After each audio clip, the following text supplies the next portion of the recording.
Bismillahirrahmanirrahim. Alhamdulillahi rabbil alamin, wassalatu wassalam ala asyrafil anbiya'i wal mursalin wa ala alihi wa sahbihi wattabi'ina ila yaumiddin. Rabbi syrah li sadri wa yassir li amri wahlul 'uqdatam min lisani yafqahu qawli, amma ba'du. Assalamualaikum warahmatullahi wabarakatuh. Pertama sekali kita bersyukur pada Allah Subhanahu wa taala kerana dengan izin dan limpah kurnianya, alhamdulillah, pada malam ini kita dapat sama-sama berada dalam rumah Allah. Dapat kita sama-sama berkongsi ilmu, saling ingat memperingati antara satu sama lain. Sebagaimana firman Allah dalam Al-Quran, "Wa dzakkir fa inna dzikra tanfa'ul mu'minin." Ingat memperingatilah kamu, sesungguhnya dengan ingat memperingati itu mendatangkan banyak manfaat dan faedah kepada orang-orang yang beriman. Ditambah pula pada hari ini kita akan sama-sama membicarakan satu topik yang saya rasa mungkin amat penting untuk kita faham. Ia merupakan kaedah yang orang muda hari ini pakai, iaitu al-ghayah la tubarrirul wasilah.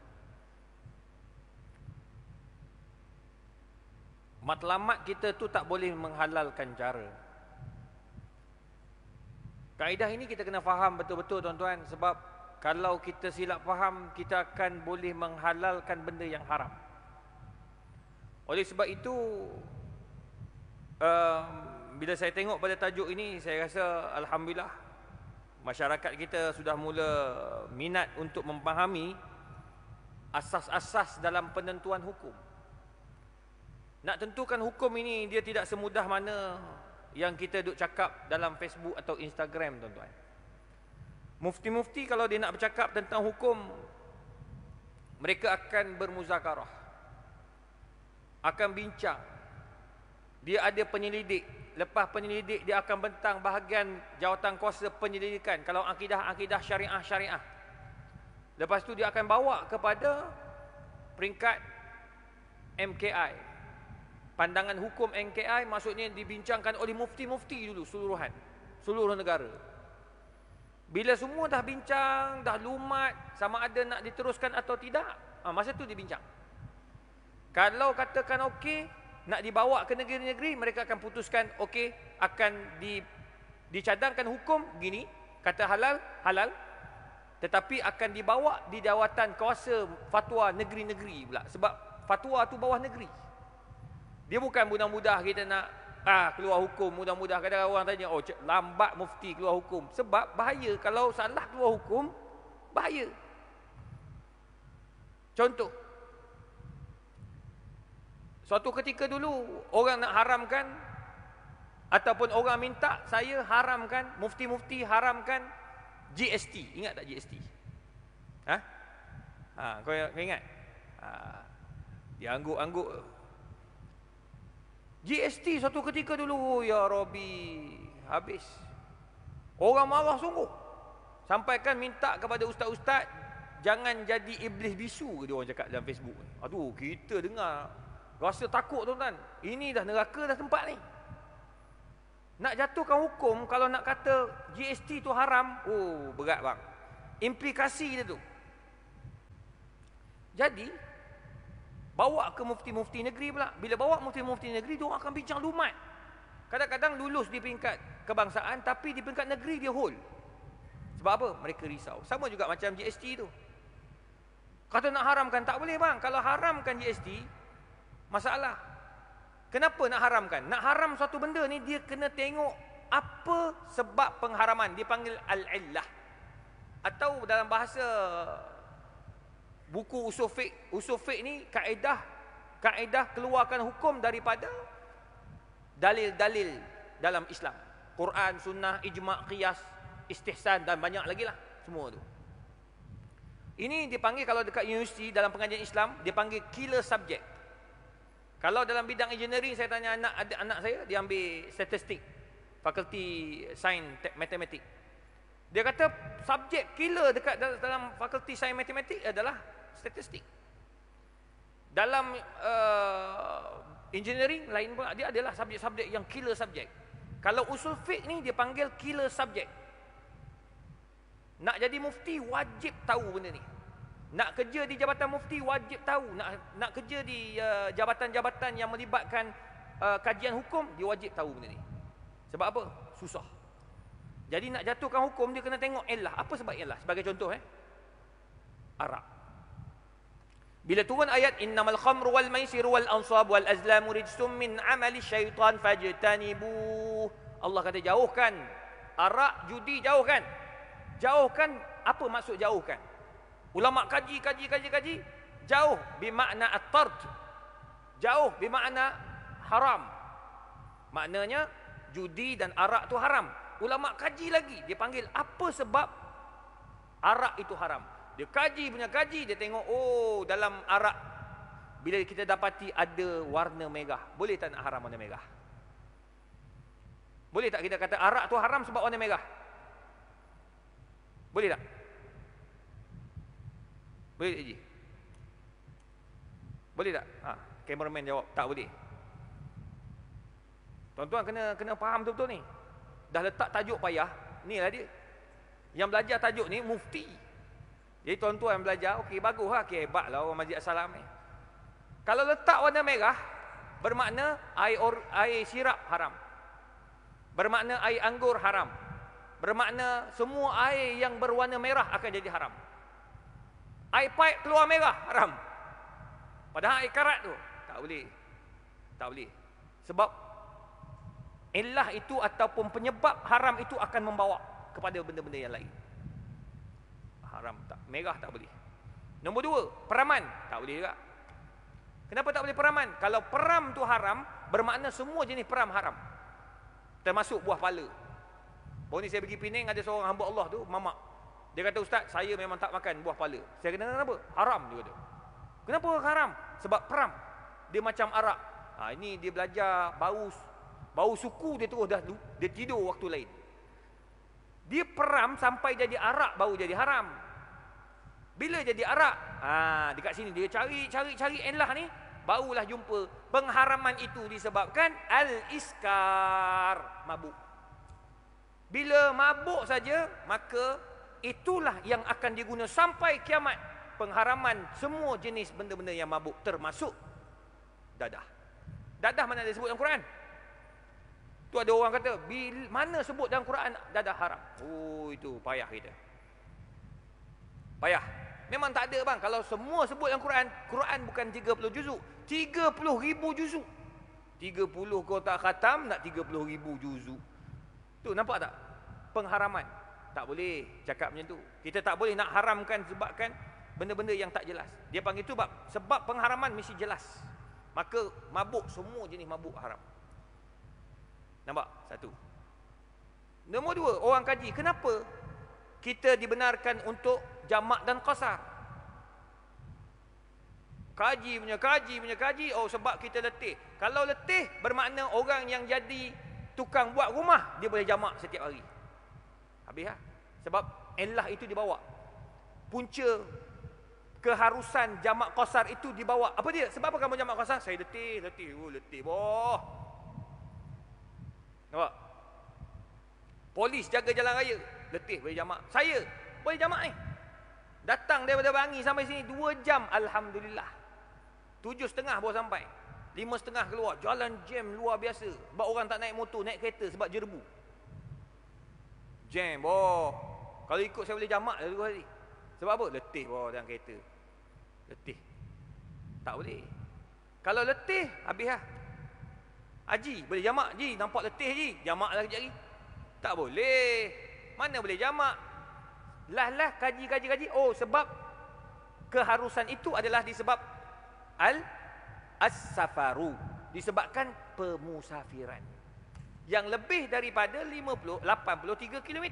Bermakna pengharusan itu ada. Jadi tuan-tuan bermusafir lah. Mana-mana pun tuan-tuan boleh jamak qasar. Apabila cukup syarat dia. 83 minimum. Ada 83, ada 81, 83, 86. Itu dia punya kadar khilaf. Tapi kebanyakan ulama ambil 83. Terpulanglah. Ada orang dia rasa nak ambil selamat, dia ambil 93. Ada nak ambil selamat 100, silakan. Ada yang ambil selamat, dia tak jamak terus. Bang, tak mau jamak? Alhamdulillah, astagfirullahalazim Ustaz. Saya boleh semayang penuh, buat apa nak jamak qasar? Terpulang. Yang penting Allah bagi. Betul tak? Tapi kau jangan paksa orang, kau semayang penuh macam aku, tak boleh. Orang tu nak jamak, ikut dia. Orang turun kapal terbang. Turun kapal terbang, maghrib. Dia nak sampai ke Bangi, balik ke Bangi. Boleh tak dia duduk dekat KLIA tu tunggu 5 minit 10 minit azan, dia semayang jamak dan qasar, dia balik ke Bangi? Boleh tak? Boleh. Ada orang kata jangan Syekh, dengan Allah Taala pun kau berkira. Bukan. Ni Allah bagi, ni panggil ar-rukhsah, keringanan. Nampak tak? Sama macam cukai. Kenapa nak haramkan GST, cukai GST? Sebab cukai tak boleh. Bila kau kata haram cukai, bermakna yang kerja LHDN haram, yang kerja custom haram. Sebab apa? Sebab dia bekerja mengutip cukai. GST tak boleh. Sebab saya cadangkan, kalau dulu ada masalah, kau ubah baiki je. Baiki. Kalau ada kelemahan cara kutipan, baiki cara kutipan. Ada masalah orang lari, baiki yang lari. Sebab apa? Sebab hukum itu akan bawa. Sebab mufti-mufti kata harus je. Dia tak kata haram. Harus, boleh ada. Sebab pemimpin dia ada cara macam mana nak fikir cukai. Cukai, kalau ikut kan, semua cukai tak boleh. Cukai pintu tak boleh, cukai itu tak boleh, cukai kereta tak boleh. Semua tak boleh, haram no. Tapi disebabkan pemimpin melihat itu untuk kebaikan negara, silakan. Zaman Umar dah ambil dah cukai. Dah ambil dah cukai, termasuk cukai harta karun. Dia panggil khumus, 1/5. Tuan-tuan, ini banyak cerita lah tuan. Ini nak cerita bagi tahu bahawa bukan senang nak tentukan suatu hukum. Jadi begitulah juga apabila orang gunakan kaedah al-ghayah la tubarrirul wasilah. Ada orang, apa maksud al-ghayah la tubarrirul wasilah? Matlamat kita tu baik, tetapi cara nak sampai matlamat tidak boleh dengan cara yang salah. Contoh, tuan-tuan, saya tengok ramai orang susah. Saya pergi beberapa negeri tengok orang susah. Pergi masuk kampung susah. Nampak? Saya kata tak boleh macam ni. Saya rasa nak tolong. Macam mana cara nak tolong? Saya pergi bank rompak. Niat saya bagus tak? Nak tolong. Saya datang masjid Assalam, kesian orang jemaah sini tak ada duit nak buat masjid, nak buat akaun. Saya pun pergi rompak bank, bagi berapa juta perlu? 1 juta, ambil lah. Tak apa, saya bagi 2 juta. Keep the change. Bukan duit dia. Bukan duit saya, duit bank Islam. Duit Maybank aku pergi rompak, tak boleh. Cara niat tu bagus, nak buat kebaikan, tapi kau jangan merompak. Sama dah juga contoh.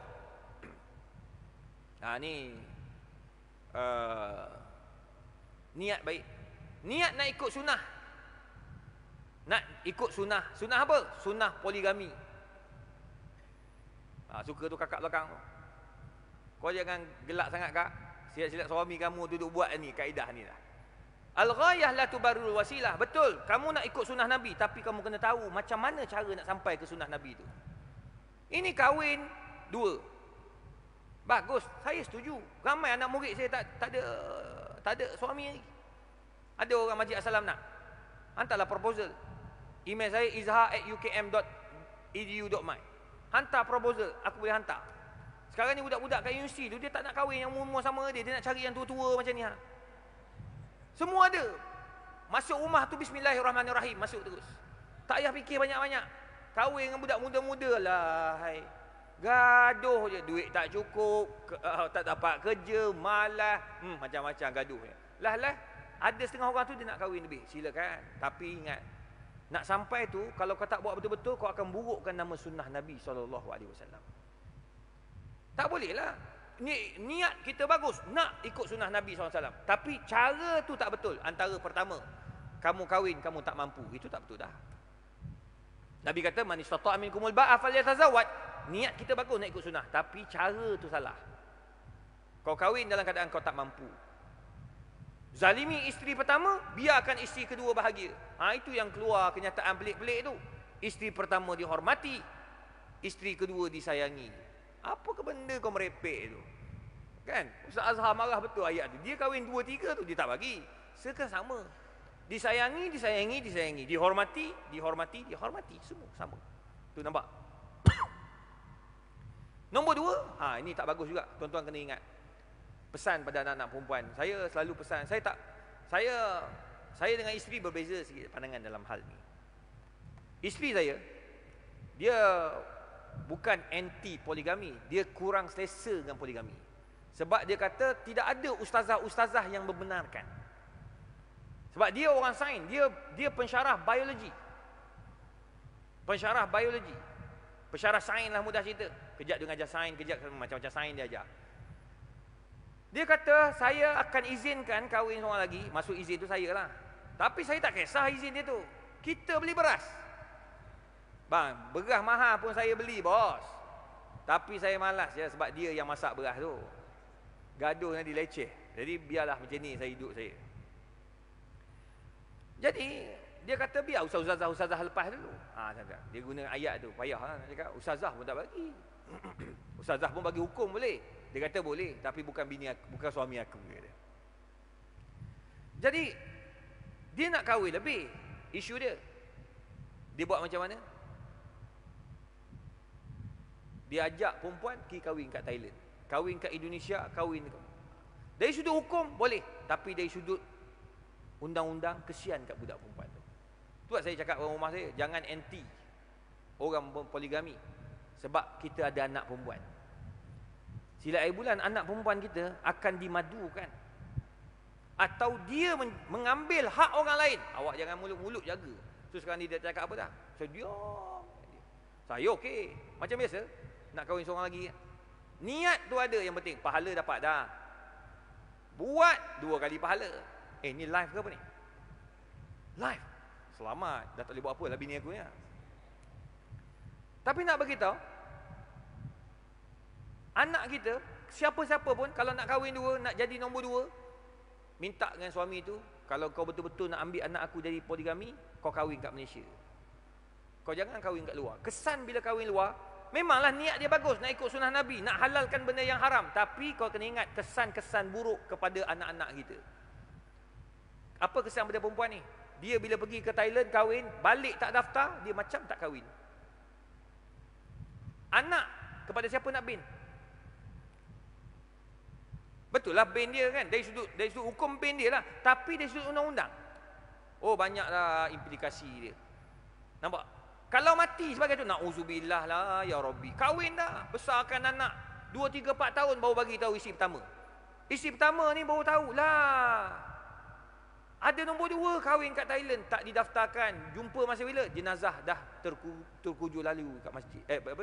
Dekat masjid nak sembahyang jenazah. Tengok ada seorang perempuan baju hitam nangis-nangis, budak 4 orang kecil-kecil. Tanya, siapa ni? Saya isteri nombor 2. Mana dokumen kahwin kat Thailand?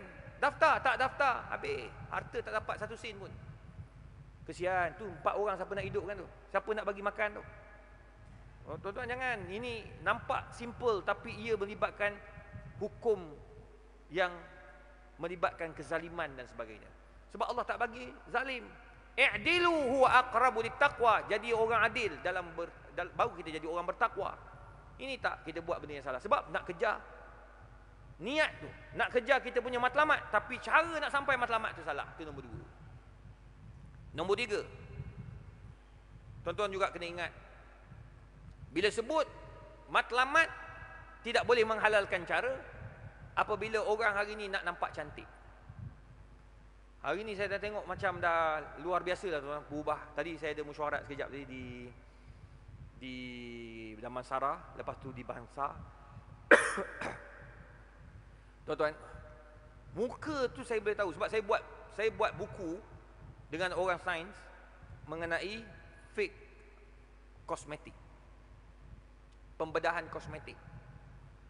Kita tahu macam mana hidung yang tambah, dagu yang tambah, muka yang buat. Sampai saya pergi Korea baru ni mesyuarat halal pun saya boleh tengok semua tu nampak. Boleh saya katakan 80% muka sama je. Sama, dagu tambah hidung, so, lebih kurang dia lunjung semua. Padahal orang Korea ni kita tahu keturunannya. Dia keturunan yang sama je macam mana tuan-tuan tengok Korea Utara. Betul itulah Korea Selatan macam tapi Selatan dah lain dah. Yang Blackpink tu Selatan kan? Selatan kan? Saya pergi tengok, muka sama semua. Masa mesyuarat, dia adalah ketua mufti. Orang tua. Taklah tua sangat, tapi orang tua daripada saya. Saya tengok muka dia original Korean. Saya kata, kenapa muka lain daripada yang saya duk tengok kat bandar ni? Dia gelak, Lepas tu saya bagi tahu, kata muka kat bandar tu nampak sama je semua. Dia gelak 2 kali. Lepas tu dia jawab, brother, if you want to know, kalau kamu nak tahu, semua tu jadi macam tu after renovation, dia sebut. Ubah muka terus. Memang dia orang ubah. Rupanya dia orang ni hub negara, hub kecantikan. Memang sana tu semua tempat jual bahan kecantikan. Alat kecantikan, solid kecantikan, klinik, ubah muka ada. Gambar tukar hidung semua ada. Tapi saya pergi tu bukan buat apa-apa. Saya memang original handsome, tuan-tuan, jangan risau. Jadi saya pun kata, ya Allah. Bila balik saya tengok tadi dekat Bangsa, saya tengok kat Damansara. Tengok ada seorang dagu panjang. Lain dah muka dia. Ada seorang tu bibir tebal. Saya kata, confirm. Orang Melayu tak tebal macam ni. Nah, mata lain, ni pipi lain. Dia senyum sama, gelak sama. Tu lebih kurang tu. Dia tarik semua ni. Tarik. Bila tanya kenapa? Saya buat ni sebab nak bagi suami saya sayang kat saya. Ini keluar kaedah ni. Al-ghayah la tubarrirul wasilah. Kamu tak boleh nak halalkan benda haram sedangkan Allah haramkan mengubah ciptaan Allah. Tak boleh. Bila kamu boleh tukar muka? 4 mazhab kata tak boleh, haram, kecuali kata Imam Malik, apabila wajahnya kal qiradah, wajah tu dah sama macam beruk. Tengok muka beruk. Kali kedua tengok, manusia rupanya. Kat mana? Ni, masa bincang Imam Malik bincang tentang memotong bulu kening, menipiskan bulu kening. An-namas. La'ana Rasulullah sallallahu alaihi wasallam an-namisah wal mutanammisah. Ada hadis sahih tu. Laknat Nabi kepada orang yang cabut dan tolong cabutkan bulu kening. Termasuk nipiskan. Bila tanya kenapa buat? Sebab suami suka tengok perempuan lain. Ni sekarang ni kes apa? Kes buka tudung pula. Ramai betul artis-artis buka tudung. Sebab apa bila tanya dia kata suami tengok perempuan lain. Bang, Kak, suami tengok perempuan lain bukan disebabkan you pakai tudung. Berapa ramai perempuan pakai tudung, suami cari lain juga. Berapa ramai juga perempuan yang tak pakai tudung, seksi ya amat. Isteri tak pakai tudung. Betul tak? Bang, tak ada. Lelaki ni kalau dah nakal juga. Dia kena stroke baru tak nakal. Tu pun ada nakal lagi. Betul. Selagi dia tak kena stroke, selagi itulah dia matanya. Saya tahulah sebab saya bawa jemaah pergi haji, pergi umrah, pergi Palestin. Saya pergi bawa jemaah pergi Palestin. Tak mau sebutlah haji tu. Haji ni orang Kelantan, yang mudah-mudah orang Kelantan. Baik betul dengan saya, tuan-tuan. Dia ni isyak rokok mengalahkan Yahudi. Betul, dia isyak rokok. Yahudi tak isyak, dia isyak. Yahudi tengok pening pada sebab kawasan dia isyak tu Yahudi tak bagi isyak. Dia isyak juga, dia kira apa? Ni, ya Rabbi, saya kata Haji, jangan isyak lah rokok Ji, tak elok Ji, haram. Ustaz, kenapa haram Ustaz? Mendatangkan mudarat. Mufti-mufti seluruh dunia dah kata haram. Ustaz, itu bagi yang sakit. Saya tak sakit Ustaz. Saya kena stroke bukan disebabkan rokok, disebabkan darah tinggi. Tengok pening orang tua ni, tuan-tuan. Kalau gaduh dengan dia kata Ustaz, alhamdulillah Ustaz, kalau mati pun tak apa, umur dah 78. Termenung juga aku pun. Betul juga orang tua ni. Saya kalau berhenti rokok, jangan kata 78, 75 dah mati dah Ustaz. Tengok. Dia punya minat rokok tu saya kata lebih dahsyat dari Yahudi. Tapi dia tahu, dia rapat dengan saya. Dia ni bawa isteri dia pun sama juga pakai tongkat, dia pakai tongkat. Orang Yahudi ni memang Allah bagi handsome dan cantik sebab dia keturunan Nabi Yusuf. Memang keturunan dia orang cantik. Bani Israel memang cantik. Cantik. Yang perempuan cantik, yang laki handsome.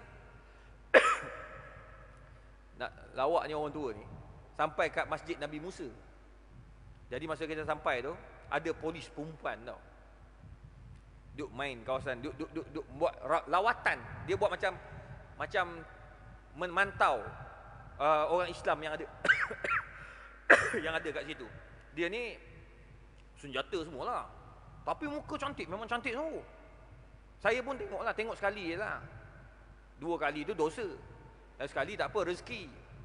Fa'alaikan nazrah, kamu tengok, kata Nabi tengok sekali boleh, tertengok orang panggil. Kalau tengok banyak kali gitu, itu haram. Saya tengok sekali lah.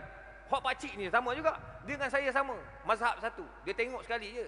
Tapi lama, gigih dia punya tongkat. Ya Allah Ustaz, cantik Ustaz, cantik, cantik, cantik.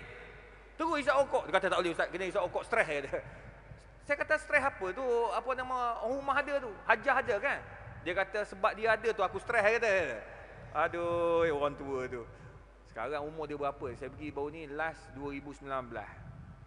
Dia masa 78, 79. Dah 5 tahun dah. Mati? Jangan, tak mati lagi. Sebab kalau mati mesti sebut dalam grup. Tak ada sebut dalam grup, elok je. Cuma dia tak jawab WhatsApp lah, sebab mata dia pun dah out dah. Kita doa dia panjang sihat lah. Tapi isap okok tak tahulah macam mana keadaan dia tu. Dia kalau saya sebut kata kalau lebih dahsyat Yahudi, dia gelak lah, ya Allah. Ustaz nakal, Ustaz nakal. Dia orang Kelantan. Sekarang ni di Malaysia ni orang nak ubah. Sebab apa? Sebab suami tengok. Tak. Percayalah cakap saya. Suami tengok perempuan lain tak pakai tudung, awak nak buka tudung. Itu tak cerdik namanya. Kamu buat benda tu sebab suami tak tengok. Bang, percayalah kau buka, suami tak tengok juga. Tak tengok juga.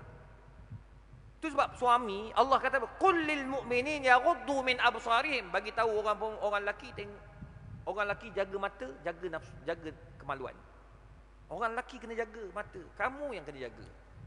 Isteri jaga mata, jaga kemaluan. Barulah tidak berlaku benda-benda yang haram. Ni baru-baru ni ada di HUKM perbincangan doktor-doktor pakar bedah dalam WhatsApp group. Dia orang rujuk saya, 2 orang doktor pakar ni, lelaki dan perempuan. Dua-dua ni profesor, memang Malaysia ni pakar bedah lah, Jusa A. Bergaduh. Yang profesor lelaki ni kata tak boleh bedah payudara, nak cantikkan payudara tak boleh. Yang perempuan kata boleh untuk suami. Dah khilaf kat situ. Lepas tu dia orang rujuk. Sebab dia ada 2 kes. Satu kes datang ni normal, buah dada dia biasa, umur 33 tahun, nak besarkan daripada kap B kepada kap C. Mana satu besar? Kau diam, kau tak kahwin lagi kan? Apa B ke C besar? Haji apa?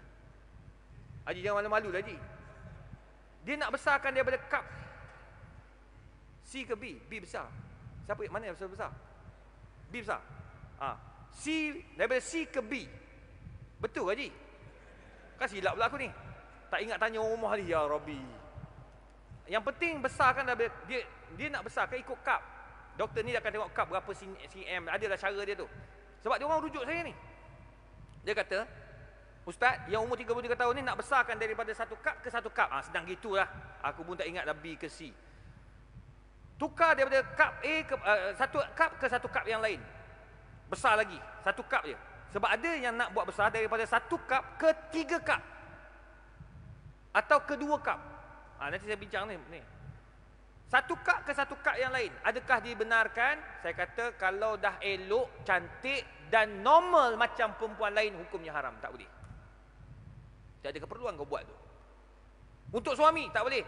Sebab Nabi sebut la ta'ata fi maksiatil khaliq. Tidak boleh taat pada kemaksiatan, tak boleh taat kepada Allah dalam nak melakukan maksiat. Tak boleh. La ta'ata fi maksiatil khaliq. Tidak boleh buat maksiat untuk langgar arahan Allah Azza wa Jalla. Tak boleh. Jadi Allah larang kita mengubah tubuh badan. Tak boleh. Maka yang itu haram. So doktor pakar tak boleh ambil. Kecuali dia pergi kat overseas, dia pergi dekat non-Muslim, itulah dia yang tanggung dosa. Doktor tak tanggung dosa. Tapi kalau doktor buat yang tadi itu untuk kecantikan, dia akan dapat dosa juga. Sebab apa? Ma'adda ilal haram fahuwa haramun. Setiap benda yang membawa pada haram, hukumnya haram. Tengok, very simple kaedah nak tentukan hukum tu. Dia kena tengok situ. Kalau kau buat, perempuan tu dia tambah 1 kap tanpa sebarang sebab, tanpa sebarang kemudaratan, tanpa sebarang apa-apa saja yang mendesak ke arah itu, maka doktor juga akan tanggung dosa sampai kiamat. Tu saya ingat benda tu kena main-main, jangan main-main. Kes yang kedua, yang ni saya benarkan. Sebab dia orang ni tak ada masa nak masuk jabatan kuasa fatwa apa semua. Kita tolong, saya jadi pakar rujuk saja di HUKM, doktor-doktor pakar. Yang kedua, ini kes umur 28 tahun. Doktor-doktor juga menghadapi kes perempuan ni, umur ni 28 tahun, belum kahwin, sudah bertunang, tetapi dia punya dada dia ni sama macam wanita umur 69 tahun. Dia ada masalah hormon, repair terus. Dalam hal ini Allah Ta'ala sebut, famanitturra ghaira baghin wala 'adin fala ithma alaih. Apabila dalam keadaan kemudaratan, dalam mudarat, maka tidak ada salahnya kamu. Dalam keadaan mudarat tu, kamu dalam keadaan teruk, buah dada jatuh dan sebagainya, itu dibenarkan buat pembedahan, tetapi cara dan kaedah pembesaran itu mesti dibuat mengikut landas-landas yang betul. Jadi dia buat mengikut kadar dan juga kaedah yang betul. Itu saja. Dia tak boleh bubuh alat-alat bahan-bahan yang boleh mendatangkan mudarat. Itu sebab al-ghayah la tubarrirul wasilah. Jadi kita punya niat tu kena betul. Jadi yang pertama, untuk kecantikan, nak nampak cantik, dia nak besarkan, tak boleh, hukumnya haram. Atau untuk suami pun tak boleh. Yang kedua, dia buat untuk siapa? Untuk kesihatan dia. Dan sebab dia pelik, cacat daripada orang lain, maka dibenarkan untuk berbuat demikian. Wallahu a'lam. Saya bagi laluan untuk azan dan seterusnya saya buka soalan.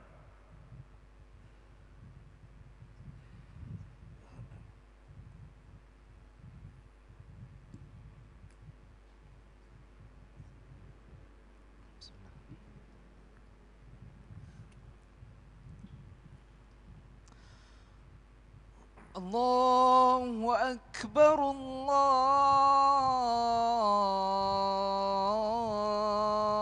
Allahu Akbar.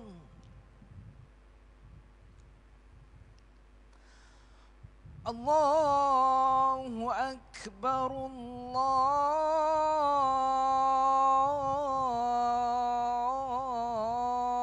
Allahu Akbar.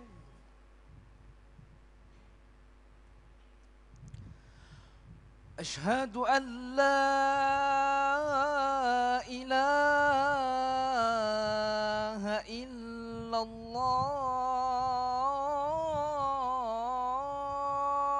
الله. أشهد أن لا إله إلا الله.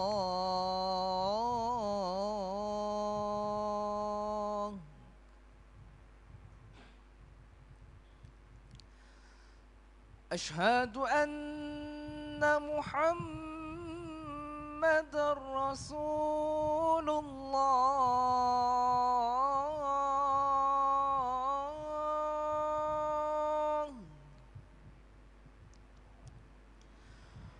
أشهد أن محمد رسول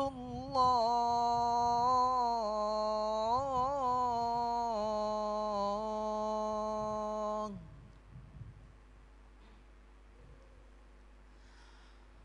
حي على الصلاة.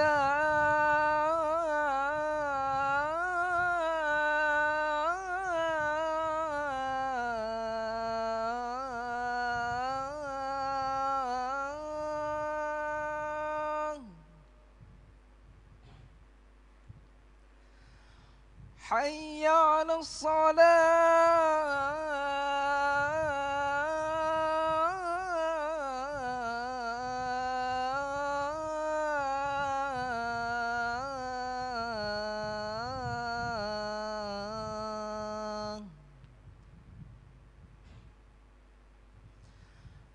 حي على الفلاح.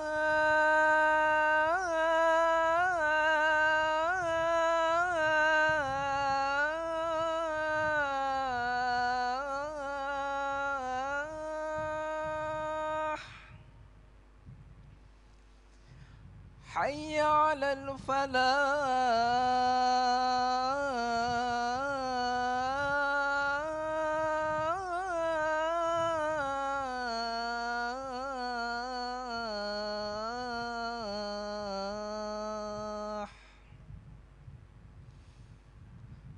الله أكبر الله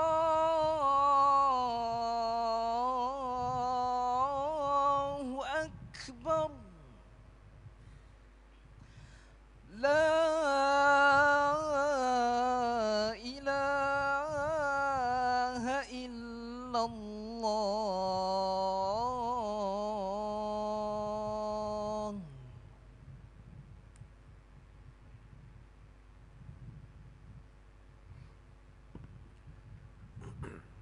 Tuan-tuan dan puan yang dikasihi sekalian, sebagai pengakhiran, kesimpulan kepada tajuk kita pada malam ini. Al-ghayah la tubaridul wasilah. Matlamat tidak boleh menghalalkan cara. Bila kita boleh menghalalkan cara? Pertama, apabila terdapat kemudaratan pada diri sendiri. Mudah cerita, kita ambil yang pertama, yang paling asas. Yang pertama, apabila ia mendatangkan mudarat kepada Islam. Itu penting. Contoh, peperangan. Peperangan antara Islam dengan Israel. Orang Islam, negara Islam dengan Israel. Kita serang, kita lawan, kita tembak. Kita hantar tentera, tembak, hantar bom, hantar. Sehingga ada kita punya tentera yang meninggal dunia. Tak apa. Sebab apa? Hasrat kita nak merdeka daripada Israel dan cengkaman Yahudi laknatullahi alaihi. Cukup-cukup mereka tindas penjara terbesar dunia, iaitu Palestin. Orang Palestin, tuan-tuan, nak keluar daripada Gaza tak boleh, kita nak masuk Gaza pun tak boleh. Tu Allah lakarkan laknat untuk Yahudi. Inilah dia. Dia bunuh orang tak apa, dia tembak orang tak apa, dia hantar bom tak apa. Kita hantar bom dia marah. Itu Yahudi laknatullahi alaihim. Nak matlamat ni boleh, kita sanggup biar tergadai nyawa. Tu sebab sekarang ni kita tengok video-video suami mati syahid.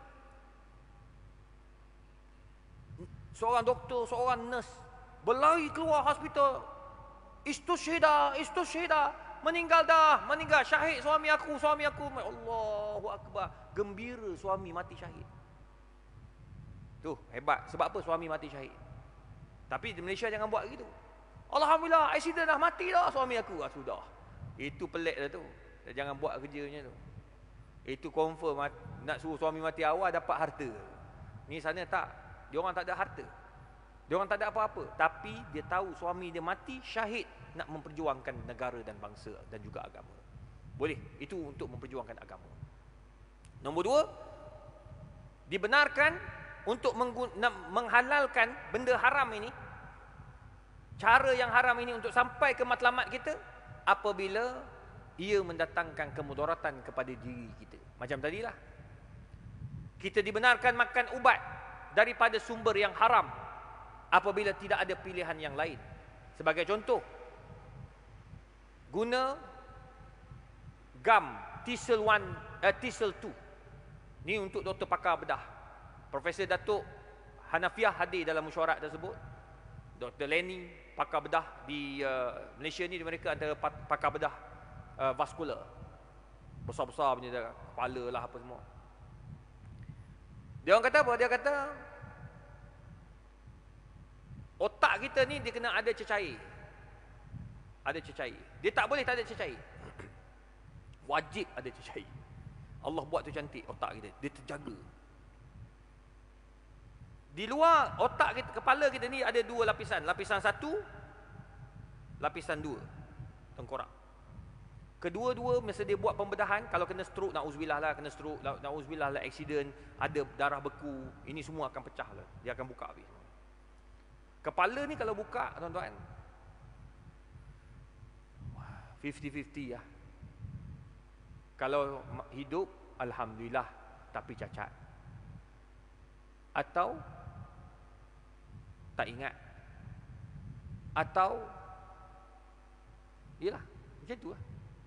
Dia macam alam dia kembali pada zaman budak. Tu ni otak Allah bagi, jagalah kepala, tuan-tuan. Jadi doktor ni kalau dia bedah otak, dia akan ambil yang terbaik, ubat yang terbaik, cara rawatan terbaik. Sebab tidak mahu ambil risiko. Ni kepala bang, kepala.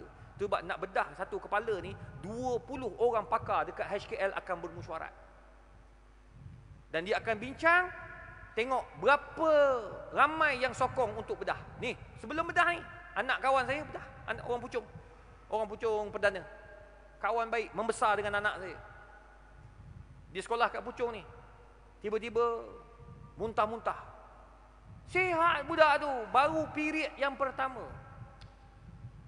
Tingkatan berapa dah saya tak ingat dah, tapi tingkatan 3, 4 gitulah.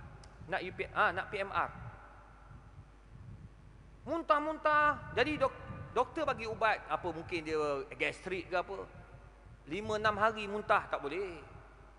Hantar ke hospital. Pergi ke hospital swasta dekat ni. Bila cek-cek, ni macam ada sesuatu kat kepala. Buat CT scan, MRI, tengok ada besar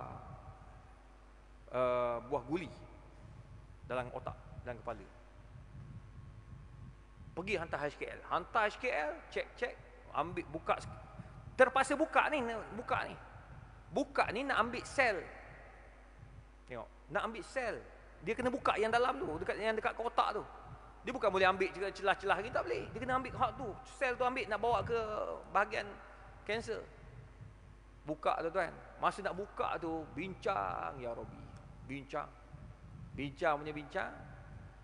Ada 20 doktor, 16 kata bedah, 4 kata jangan. Bila dah ramai macam tu, dia orang akan ambil 6. Ambil yang 16. Bedah jugalah. Bedah, berjaya buka, ambil sel, hantar, sah, confirm kanser tahap 4. Cumanya budak tu lepas buka dapat status kanser tahap 4. Dia punya otak mengembang dan terpaksa buka tengkorak. Bila buka, otak terkeluar. Allahu Rabbi. Sempat hidup lepas buka tu, sementara buka tu kita baca Yasin dalam 2 jam, lepas tu dia meninggal dunia. Sedih tuan-tuan. Anak kecil kan, budak, menangis saya. Sebab dia membesar dengan anak saya. Anak saya kan UPM sekarang. Kalau tak mesti dia sekali universiti. Budak baik. Doktor terpaksa tutup. Bila bedah 2 tu, setiap lapisan mesti pakai gam agar cecair kat otak tu tak bocor. Tak bocor. Masalah gam tu namanya tisel tu. Tisel tu ni disahkan oleh pengeluar ada khinzir. Dia ada yang lembu. Yang lembu ni dia punya tahap kebocoran 19%. Tisel tu ni tahap kebocorannya 8%. Maksudnya tak bocor 92. Yang tadi itu tak bocor 81, baki bocor. Boleh bocor. Jadi doktor tak akan ambil yang lembu, dia akan ambil yang babi. Walaupun benda tu sangat tinggi kemudaratan dia. Dia balik pada mana? Ad-darurah tubihul mahdhura. Dalam keadaan nak selamatkan nyawa orang ni, boleh guna yang khinzir tadi. Boleh. Tak ada cara lain. Tu cara ubat jantung. Tu semua tu ada tu. Cuma tuan-tuan jangan carilah ubat yang ada siji halal. Susah nak jumpa. Ada tapi tak banyak. Yang kronik-kronik dia tak bagi. Sebab apa? Kita tidak ada pilihan. Sebab yang buat ubat ni bukannya orang Islam. Dia punya asal dia tu. Ni nak bagi tahu ubat buah pinggang ni baru saya pergi kat sebuah negara. Dia punya ubat buah pinggang ni ramai guna. Ni akan dibincangkan dalam muzakarah. Daripada apa? Daripada binatang. Binatang yang tak boleh makan. Tapi sebab ini adalah keperluan. Macam mana? Itu sebabnya benda-benda yang macam ni yang kita kena tahu. Tu buat mufti-mufti akan fikirlah macam mana boleh bagi tak boleh bagi halal. Boleh bagi makan atau tak boleh. Boleh bagi guna atau tak boleh guna. Tuan-tuan, itu untuk nyawa. Kemudaratan nyawa. Yang terakhir dibenarkan untuk kita guna kaedah ni tadi untuk menghalalkan jalan-jalan nak sampai sana apabila kita orang lain dalam keadaan kesusahan. Itu pun juga dibenarkan. Contoh, tuan-tuan lalu dekat kolam mandi, ada budak, ada perempuan lemas. Perempuan lemas. Haji. Haji boleh berenang? Tak boleh berenang. Haji? Tak boleh juga. Haji? Tak boleh juga. Haji boleh berenang. Haji ni nampak gaya lain macam ni. Kahwin dua bersungguh je. Haji boleh berenang. Haji seorang-seorang lelaki yang ada kat situ, yang lain tak reti berenang. Nak selamat kawan. Nak selamat kawan ni kena tahu berenang dan tahu selamat. Kalau tidak dengan kita jalan. Sebab orang yang lemas, kalau kita tak pandai selamat, dia tekan kita yang lemah pula. Jadi macam mana nak buat? Dia seorang pandai selamat. Perempuan yang lemah tu pakai bikini. Haji pula AJK masjid. Contoh, tak? AJK masjid. Berlaku pula ramai pula jemaah orang masjid Assalam ada kat situ. Macam mana haji nak terjun, nak selamat atau tak? Kebetulan pula pakai jubah pula masa tu. Macam mana nak buat haji? Terjun? Tengok, terjun je. Wajib terjun, dia tak boleh Astaghfirullahalazim. Siapa? Tak boleh, dia terjun dulu. Terjun. Hatta kalau orang lelaki yang lemas, tiba-tiba makcik-makcik, kakak-kakak belakang tu, dia memang pandai berenang, cuma dia pakai tudung je. Dia dengan kain-kain, dengan kain ihram lah, dengan kain telekung, nak pergi tengok cucu, tengok ada orang lelaki lemas, dia terjun, terjun. Tarik, dia selamatkan, boleh. Sebab apa? Menyelamatkan nyawa orang. Boleh. Tapi saja-saja tuan-tuan tengok orang pakai begini, tuan-tuan terjun saja nak sentuh. Tak boleh. Kata kenapa kau peluk dia? Ambil berkat. Tak boleh. Tak ada berkat-berkat kat situ. Jadi tuan-tuan dan puan, itulah dia garis panduan yang tuan-tuan kena faham. Dia sebenarnya banyak. Benda ni dia tak boleh bincang satu dalam masa Maghrib Isya. Ini satu topik besar. Dibincang satu buku. Buku tu setebal 279 halaman. Dibuat oleh seorang profesor di Jamiah Ummul Qura, Universiti Ummul Qura, Saudi Arabia. Menarik buku tu. Banyak benda yang boleh kita bincangkan. Tapi insya-Allah tuan-tuan, semoga tuan-tuan terus ambil ilmu. Saya bagi santai-santai ni, saya tak bagi ilmu tu berat-berat. Biar tuan-tuan boleh faham sikit-sikit cukuplah. Ya, yang penting tahu, dengar orang nak tukar muka, tak boleh. Suami suruh, tak boleh. Nak buka tudung, kenapa? Suami suruh, tak boleh. Sebab apa? Cara tu salah. Walaupun matlamat kamu baik. Jadi insya-Allah tuan-tuan dan puan, kita kena faham hukum itu dengan betul-betul. Saya rasa tak perlulah buka soalan. Buka soalan panjang cerita. Ya, jadi kita tutup dulu setakat ni. Semoga Allah Taala merahmati tuan-tuan dan puan. Doakan saya biar cepat sihat. Batuk. Dah 2 bulan. Balik daripada mesyuarat dekat Kuwait. Masa pergi Kuwait tu 52 darjah Celsius, panas. Saya pergi Saudi buat umrah sekejap. Mesyuarat juga dekat Jeddah. Pun sama juga 49 masa tu. Lepas haji, seminggu lepas haji. Saya balik, batuk sampai sekarang. Baru ni saya naik bukit, doktor pakar. Sebab saya hiking. Geng naik hiking saya ni, doktor pakar. Pakar bedah lah. Dia tengok saya batuk, dia kata, engkau ni bukan batuk biasa je. Saya kata, batuk apa? Saya takut juga, takut ada penyakit apa. Bukan. Ni penyakit lain. Engkau ni stres. Saya kata, biar betul doktor ni. Sebab dia doktor pakar bedah, jadi saya tak percaya dia. Saya kata, biar betul. Doktor lain bagi ubat antibiotik 3-4 kali tak jadi. Dia kata, tu sebab that's why. Dia pun bagi tahu kat rumah saya, pergi ambil dekat rumah dia. Ada 2 ubat. Ubat ni ubat asid perut untuk orang yang stres, yang kena gastrik apa, makan ubat tu lah. Saya kata, apa kaitan ni? Saya was-was tau. Tapi sebab dia doktor pakar, aku makan juga. Doktor cakap kena percaya, cikgu cakap kena percaya. Yang tak boleh percaya orang politik cakap. Tu je yang percaya. Yang lain percayalah. Doktor cakap, jadi makan. Saya makan tu. Saya makan 2 hari sihat, alhamdulillah. Silapnya saya makan 3 hari, okeylah. Saya berhenti. Ingat, okey, rupanya dia kata kena makan selama 2 minggu ubat tu. Sampai habis. Oh, saya batuk balik. So saya baru start balik kemarin. Baru start balik. Ni batuk kuranglah sikit. Todak batuk. Doalah bagi sihat tuan-tuan. Kadang-kadang macam-macam cara Tuhan nak bagi sihat ni. Doktor yang klinik dia kata senang je. Dia kata, ustaz, rehat 1 bulan tanpa ceramah, insya-Allah sihat. Oh, kalau batal ceramah tuan-tuan, marah orang. Tak boleh apa, jadual rapat sampai bulan 3 tahun depan. Sampai Ramadan. Ramadan penuh dah. Jadi tuan-tuan doa lah bagi sihat. Nah, semoga Allah Ta'ala merahmati kita. Kat universiti tak usah cakap lah, memang wajib bagi kuliah tu. Budak mastersnya, budak master mengajar bukan pakai buku lah, kena pakai otak. Sebab dia orang ni tanya soalan skala tinggi. Kita kena jawab sampai dia orang faham. Sebab dia orang ni bakal mufti satu hari nanti. Bakal jadi hakim satu hari nanti. So kita kena jelaskan betul-betul. Sebab saya mengajar masters, pelajar master dengan PhD. Jadi memang kena detail. Dia tak boleh jawab main-main macam kat masjid surau, tak boleh. Dia orang nak detail, nak data, rujuk kat mana, tu dia orang akan ambil. Jadi memang akan guna suara lah. Jadi tuan-tuan doa lah yang terbaik tuan-tuan. Semoga Allah Ta'ala merahmati tuan-tuan. Saya doa tuan-tuan perempuan murah rezeki insya-Allah, panjang umur, dan insya-Allah kali seterusnya saya datang masjid kita ada aircon insya-Allah. Saya ulang, ada aircon. A'udzubillahi minasyaitonirrajim. Bismillahirrahmanirrahim. Alhamdulillahirabbil alamin wassalatu wassalamu ala Rasulillah wa ala alihi washabihi ajmain. Allahumma faqihna fid din wa 'allimna ta'wil. Allahumma yassir wa la tu'assir ya mujibad da'awat. Wa sallallahu ala sayyidina Muhammadin wa ala alihi washabihi wasallam. Taqabbalallahu minna wa minkum.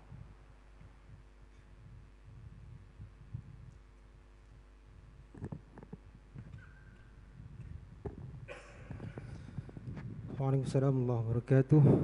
Jazakallah khairul jaza. Kami ucapkan kepada Profesor Madya Dr. Muhammad Izzah Harif di atas ilmu yang telah dicurahkan, yang dikongsikan pada malam ini. InsyaAllah sama-sama